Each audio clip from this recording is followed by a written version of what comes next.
is Master WongSheungLeung, one of the world's leading authorities on Wing Chun Kung Fu. He is also recognized within the Hong Kong martial arts community as being the late Bruce Lee's foremost instructor under the guidance of Grandmaster Yip Man.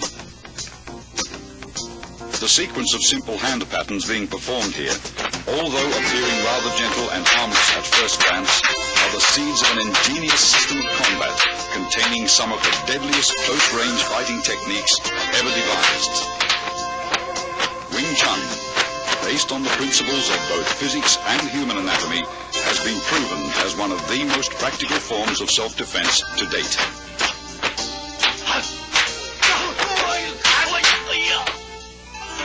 Grandmaster Yip Man was responsible for Wing Chun's world fame. The text you see here, written by him, is the entire history of this southern Chinese system, which he introduced to Hong Kong from his native province, Guangdong. The roots of the art go back to the famed Shaolin Monastery, which for centuries was the hub of Chinese martial arts. During the Qing dynasty, Manchu troops killed most of the Shaolin warrior monks and burned down their monastery. Among the few survivors was a Buddhist nun, Moi, who took refuge in the White Crane Temple at Tai Leung Mountain. There, according to legend, she created a system of kung fu after being inspired by watching a crane and fox in combat. She then taught her deadly art to a woman, Yim Wing Chun, whom the style has been named after. Yip Man, the fifth-generation master who died in 1972, openly propagated what was once a secret style in order to preserve the art from extinction. His disciple, Bruce Lee, credits Wing Chun for being the basis from which his own modern style, Jeet Kune Do, evolved. Wing Chun is a very effective system due to its scientific approach to combat. The style's sophisticated fighting principles are based on both simplicity and the theory of economy of motion or conservation of energy. All the techniques are designed to be structurally faster than other fighting methods, as well as more efficient.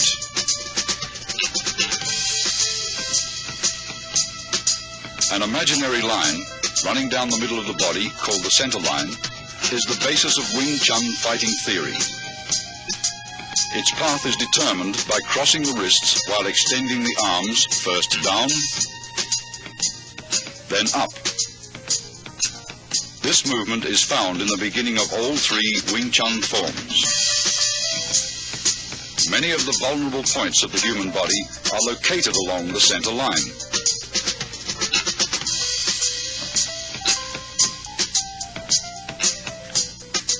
Thus, Wing Chun's offensive theory stresses attacking an opponent's center line. Attacking either to the left or right of his center line, your force will be dissipated if he rolls with the blow. Attack his center line, and he must absorb the strike's full impact. All Wing Chun's offensive techniques, in particular the straight punch, which is the style's major weapon, begins from the center line.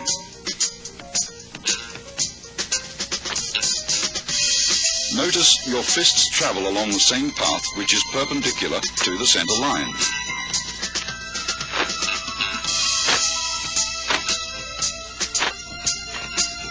Wing Chun punching is always direct, since the shortest distance between 2 points is a straight line. Your fist originates at your center line and is delivered directly to his center line. In general, your opponent's nose is the target.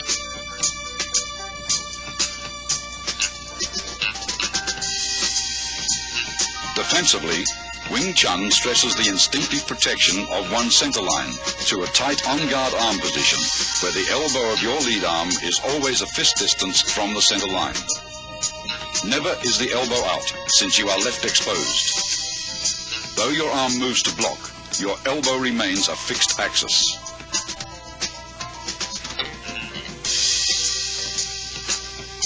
Wing Chun employs shifting, allowing the body to revolve on its centerline axis. Defensively, Shifting helps you roll with punches that may get by your blocks.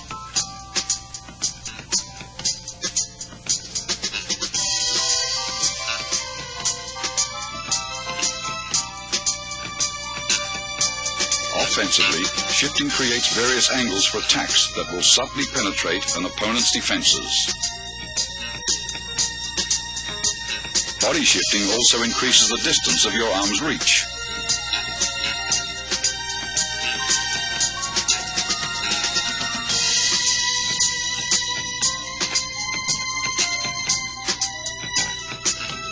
Shifting quickly magnifies punching power, since tremendous force is generated from sudden torque in the waist and hips.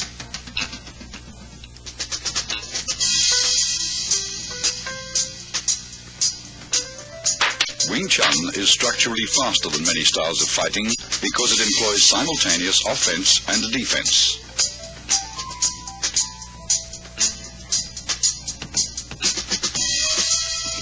Block and attack should not be separated into two motions. Wing Chun's block and attack is executed in one motion. After striking out, the fist automatically blocks when retracted.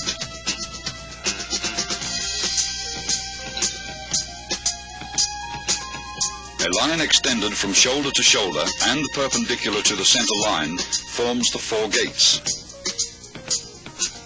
Wing Chun's defensive system trains one to employ various blocks to protect each of the four gates. Here, Master Wong protects his upper right gate as he blocks and punches in a single motion.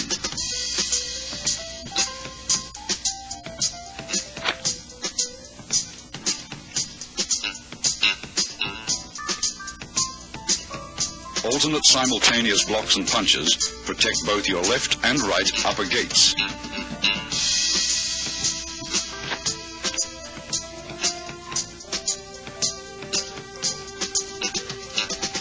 Observe how body shifting is coordinated with both the blocks and strikes.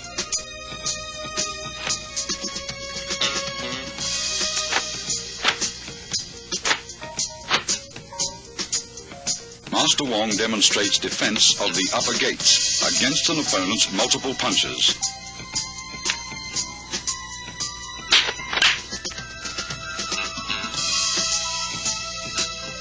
Similarly, both left and right lower gates may also be protected with simultaneous alternate blocks and chops.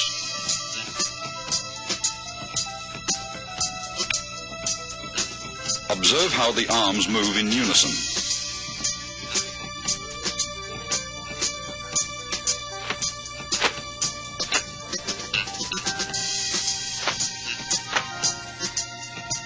Here, defending his left and right lower gates, he simultaneously strikes with a right chop, then a left punch.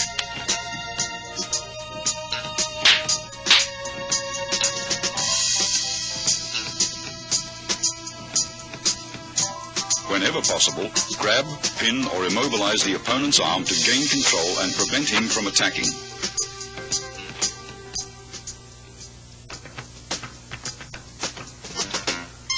In accordance with the theory of economy of motion, Wing Chun hand techniques defend and block at the same time and are delivered in a bursting series of straight rapid-fire attacks. The basic straight punch begins in front of your solar plexus and is thrust out with your fist at nose level. As one fist punches, the opposite fist retracts. Notice the wrist snapping action, unique to Wing Chun.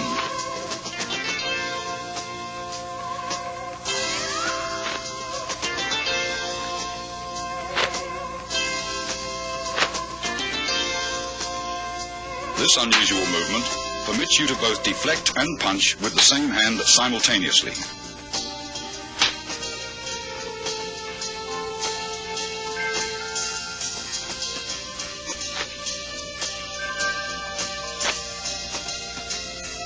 It also creates a powerful shocking force, even from short distances, as seen demonstrated by this 1-inch punch. Execute finger thrusts like punches and keep your fingertips stiffly together. Finger thrusts are either aimed at an opponent's eyes or, as seen here, to his throat.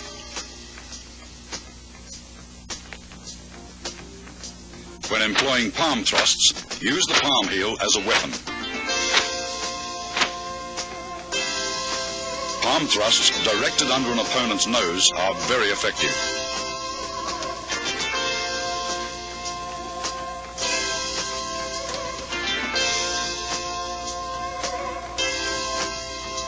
In Wing Chun, force never clashes with force. Instead, the larger force is deflected by a lesser force.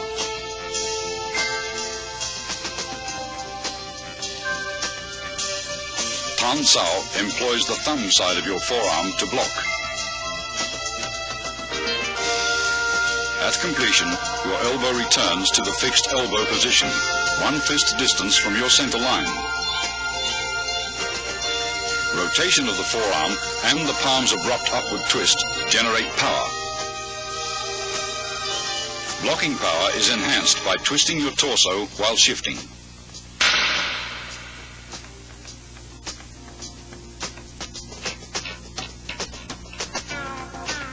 Yun Sao, excellent for training wrist flexibility, is used for changing hand position quickly in combat.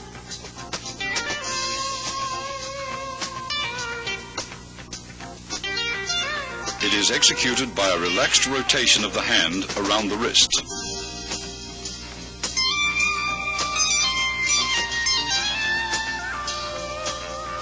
This same hand, used to encircle the opponent's attacking arm, can also be used to attack.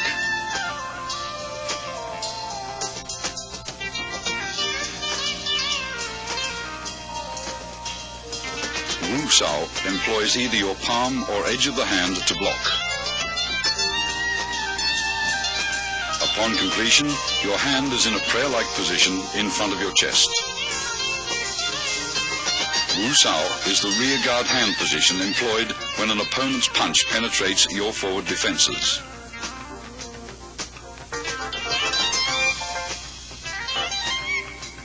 It is employed either to block outward with the hand's edge or inward with the palm.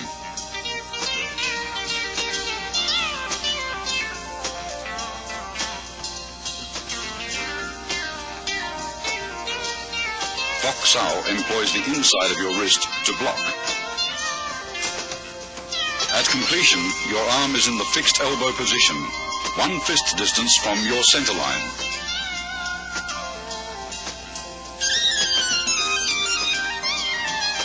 Bok Sao is important in sticking hands practice.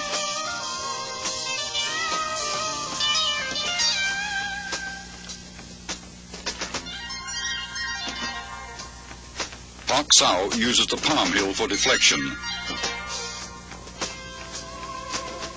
By utilizing the wrist's snapping action, it is often combined with a punch.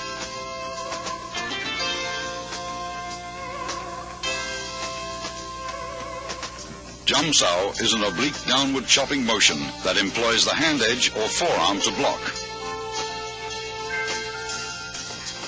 Upon completion, the arm is in the fixed elbow position. The arm motion is slight, since the elbows stay close to the center line. Its effectiveness lies in body shifting.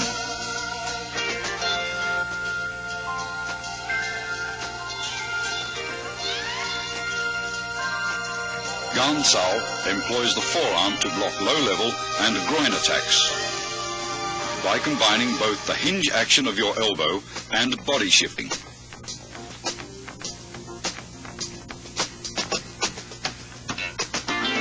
It is usually used to block kicks.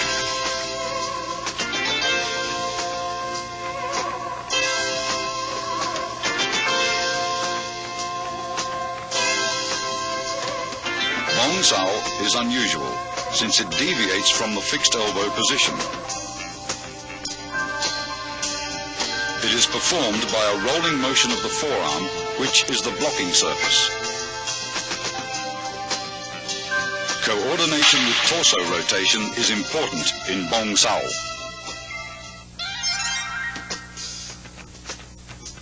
Wing Chun kicks, used for either harassment or closing the fighting gap, always supplement the hands with fast and low direct strikes to the groin, knees or shins.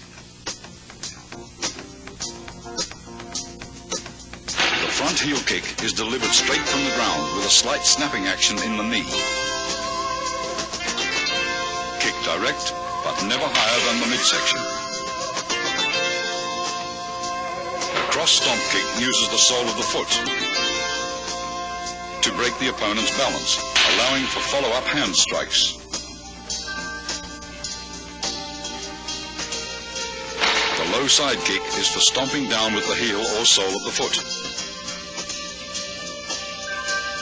Master Wong employs a side kick to his opponent's inner thigh as a harassment.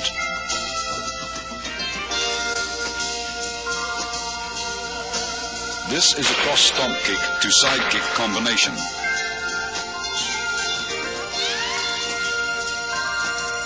As the opponent evades the stomp kick, Master Wong follows up with a side kick to the midsection.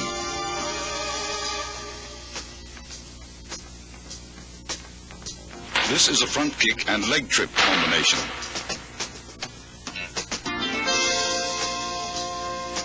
After his front kick is blocked, Master Wong follows the blocking force and uses his leg to trip the opponent.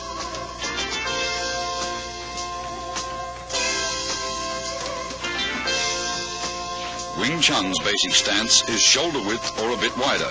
Knees are slightly bent. This natural fighting stance affords both stability and mobility. You should be coiled, ready to burst into an attacking or retreating opponent. Advances and withdrawals are performed by a short shuffling motion of the feet, somewhat like the Western fencing shuffle, where you remain in the same stance throughout.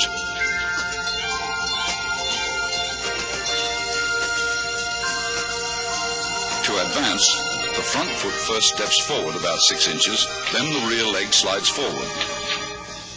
To retreat, the rear leg steps backwards, then the front leg follows suit. When advancing, spring off the rear leg. When retreating, spring off the front leg.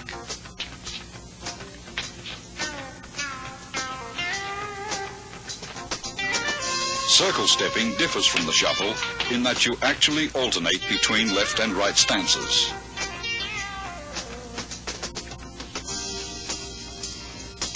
To advance, your rear foot slides forward using a circular motion, while the other foot slides up into a natural stance position.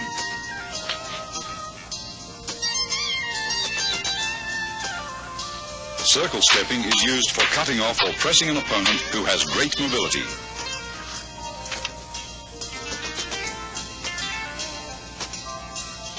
A wall bag filled with dried beans or sand is an essential training aid for developing power.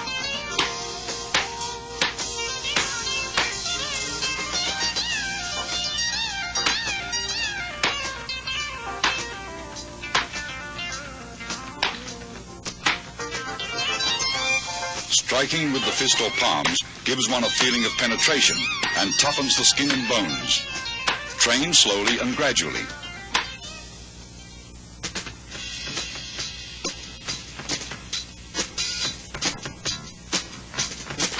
Although most Kung Fu styles retain a considerable number of instructional forms, Wing Chun has only 3. Contained within these 3 forms, however, is the entire scope of the style's theoretical and technical knowledge. The first form, which is being demonstrated here by Master Wong, is called Siu-Nim Tao, or the Little Idea form. Most of these movements would seem so simple and lacking in either speed or power that a novice might well wonder what relationship, if at all, they bear to actual combat. Regardless of appearances, Siu-Nim Tao is the foundation upon which the entire Wing Chun system was built. It includes most of the basic techniques discussed earlier: stance, shifting, blocks, punches, and finger strikes, as well as all the underlying scientific principles covering the center line, elbow positioning, and the 4 gates. Performed slowly from a stationary stance, it permits the student to learn hand coordination on either side of the body. Before attempting to practice this form, first study carefully and thoroughly the previous section on Wing Chun's basic theories. total familiarity with these all-important principles will greatly accelerate your learning process. Once you feel you understand all the basic concepts, begin practicing the footwork patterns, blocks, kicks and strikes, first separately, then in combinations until you can execute them naturally and without any conscious effort. Now you are ready to learn Siu Nim Tao. To perform Siu Nim Tao correctly, you should practice a few movements at a time over and over until you feel comfortable with each motion. Continue on to the next set of movements only when you've absorbed completely the movements of the previous set. After having learned all the movements and in order to test your ability, try to run through the entire form in unison with Master Wong. If you succeed in accomplishing this without any hesitations or stops, proceed to the following sections on form applications. Remember, when practicing techniques with a partner, be careful not to injure him or her.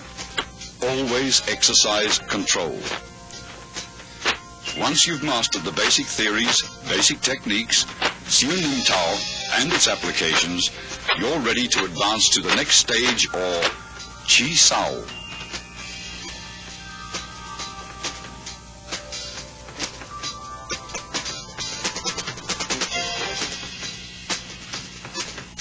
Tan Sao, or the palm-up block, uses a sudden forearm twist at the end of the movement for increased effectiveness.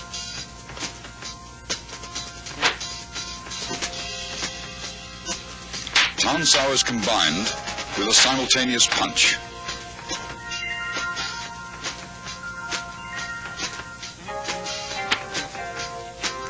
Hyun Sao, or the circling palm, is used after blocking to encircle your opponent's arm.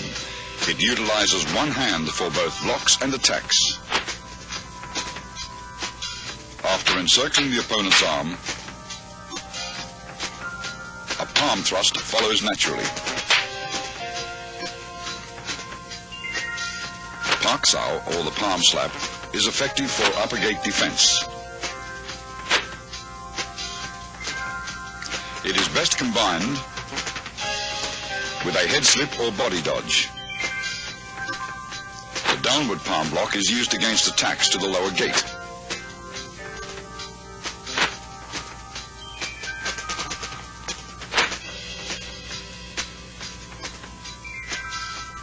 It defends against leg and knee kicks.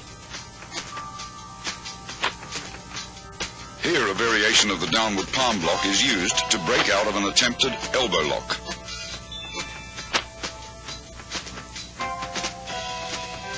A shoulder and forearm shrug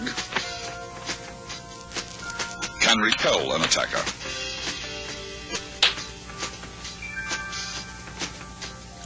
A double rear palm strike is used against attacks from the rear. It is a primary defense against a rear bear hug and can be followed with a throw.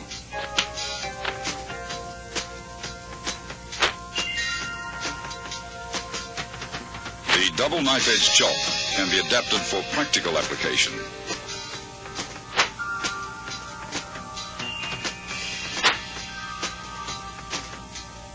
The primary target is the opponent's throat.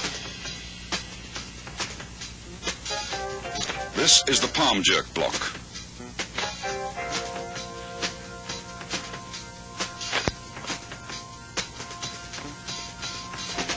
A sudden jerk effectively destroys an opponent's balance. Here, a palm jerk block is followed immediately by an eye thrust with the same hand.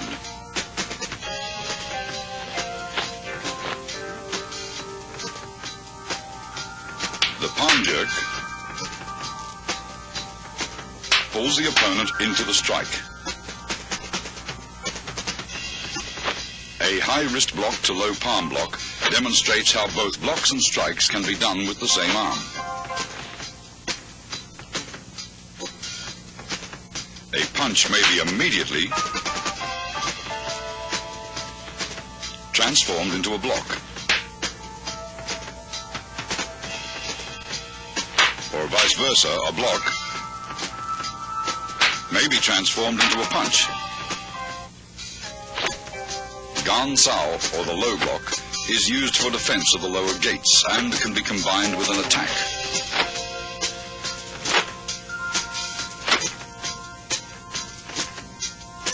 Here it is used along with a knife hand strike. Bong Sao, or the wing arm block, can be followed with a double palm push.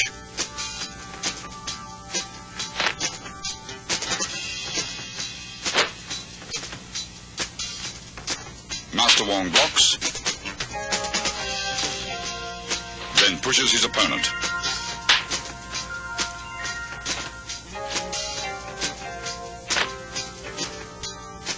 This is a palm jerk in combination with a palm thrust.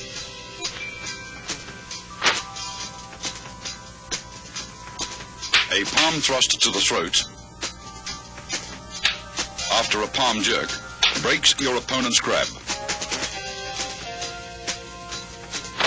Other than being alternate finger thrusts, these movements have another meaning.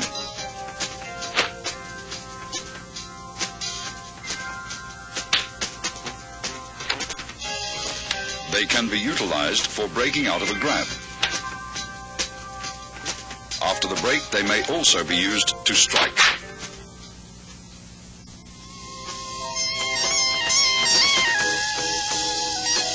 Chi Sao, or sticky hands, is a two-man exercise for developing arm coordination, so that while one hand blocks, the other attacks. It also promotes tremendous sensitivity in the arms, thereby allowing one to instinctively determine the direction of an opponent's force and develop the quick reflexes needed to direct that force with a minimum of effort.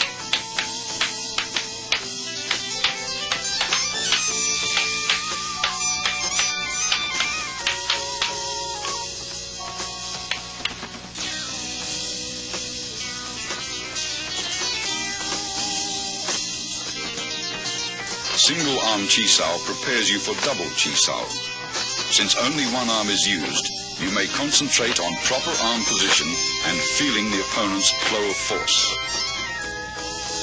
Tan Sao, a low palm thrust, and Bong Sao comprise the movements executed by partner A.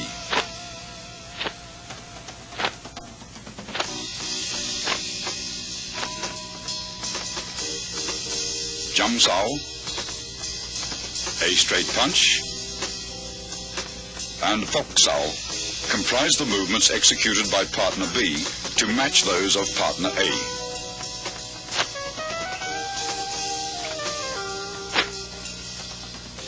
Partner B's Fok Sao rests on A's Tan Sao. Partner A's Tan Sao converts to a low palm thrust, which is blocked by B's Jum Sao. Partner A's Tan Sao changes to a Bong Sao to block B's straight punch. Both partners perform these movements in response to each other's complementary techniques with a firm yet relaxed flow of force.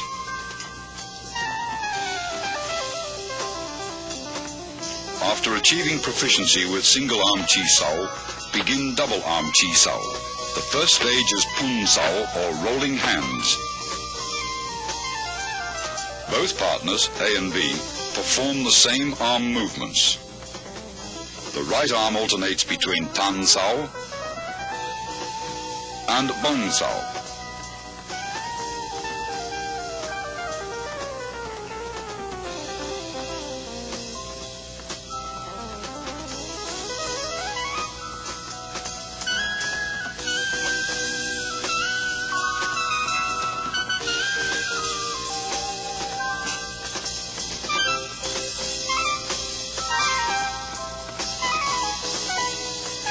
The left arm remains in a Fok Sao position, which in turn alternates from a high to a low position.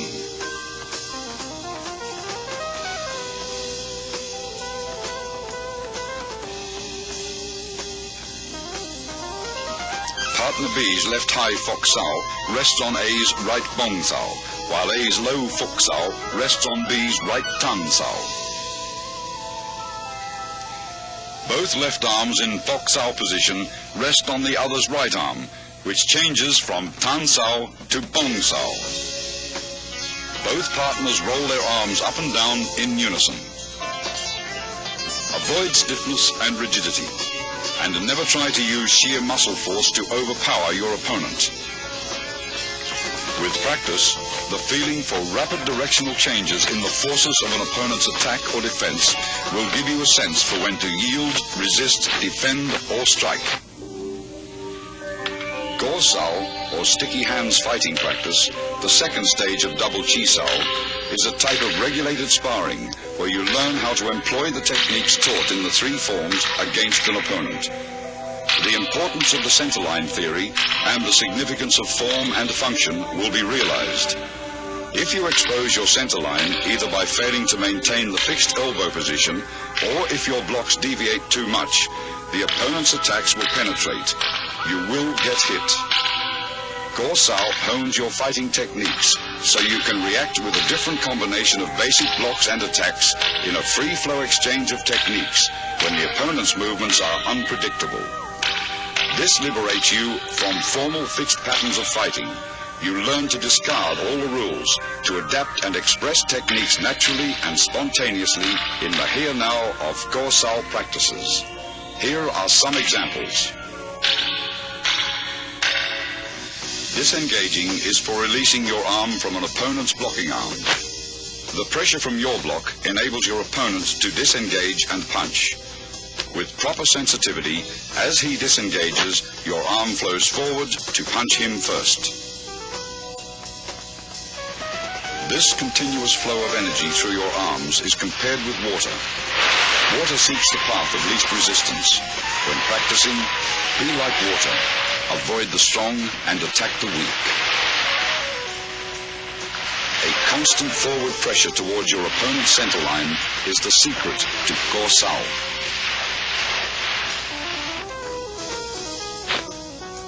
If your opponent's arms deviate too far and expose his centerline, automatically penetrate his defenses like water crashing against rocks.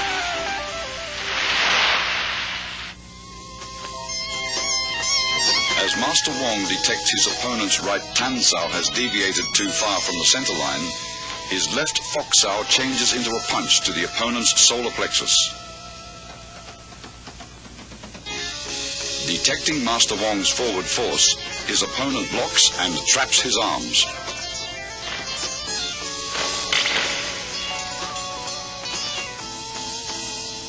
Master Wong's left Fok Sao crosses over and traps his opponent's left hand as he presses forward with a right palm thrust to the throat. His opponent counters the technique by parrying the right palm attack with a right grab and trapping Master Wong's arms with a Bong Sao. As his left high Fok Sao reaches across to grab his opponent's left hand, Master Wong's right Tan Sao disengages into a punch. When his opponent feels his left arm being grabbed, he performs a left Bong Sao to Master Wong's punch.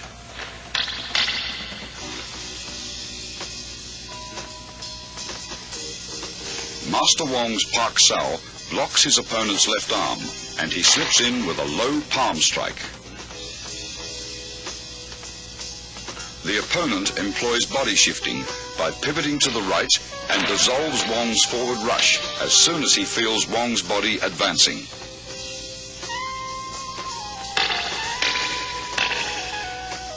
After a series of exchanges, the opponent applies an elbow lock on Wong's right arm.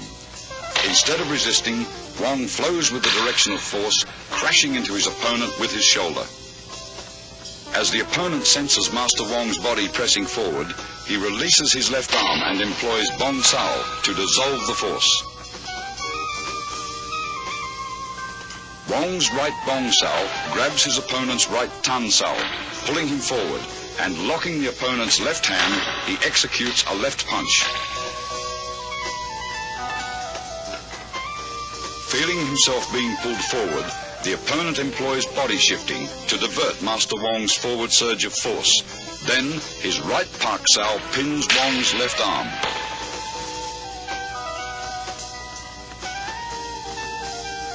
Sensing the opponent is preoccupied with hand techniques, Master Wong suddenly employs a straight heel kick to the midsection. The opponent, alert to both hand and foot attacks, detects Master Wong's kick, sidesteps and delivers an upward palm thrust to the throat.